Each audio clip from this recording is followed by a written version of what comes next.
Everyone, আজি মানুহজনে আলু গুটি একদম বেগ লৈ আহিছে দেই। তাৰপিছতে এয়া কি আনিছে, পিঁয়াজ, তামোল পাণ, বিলাহী, মিঠাই আনিলে না মিঠাই চাহ খাবলৈ সুধোংগৈচোন। চাহ খাবলৈ মিঠাই আনিলে নাই? চাহ খাবলৈ মিঠাই নানিলে নি? মিঠাইনো কালি আনি থোৱা আছে, পেকেটো আছে, হেৰিও আছে। অঁ আছেতো, আনি থোৱা পাহৰিছোৱে। আৰু এইপিনে পানী ধৰি আছোঁ, ফুল হৈছে আৰু দেই। সেইটো দি দিম। কাম কৰিবলৈও মানুহ আহিব যে, সেইটো কাৰণে অলপ মানে ভৰ্তি কৰি থৈছোঁ। পানীটো গোটাই থ'লে ভাল আৰু সেইবাবে।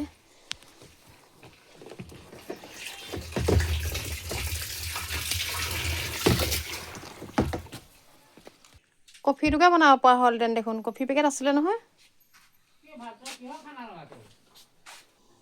আৰু এয়া বজাৰৰ পৰা আহিছে যেতিয়া চাহ অকণ দি দিওঁগৈ। এয়া লাল চাহ বনাইছোঁ আৰু আমি এয়া বাতিতে খাম।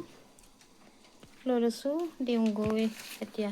আৰু সেইবেটি বিস্কুট অনাহে আছে। মানুহজনে মানে ক'ৰবাত গ'লে আৰু মিঠাই অনবৰতে আনিয়ে থাকে। সেইটো কাৰণে মিঠাই এতিয়া নানিলে। আৰু ইমানতে ভিডিঅ'টো সামৰণি মাৰিছোঁ। নমস্কাৰ।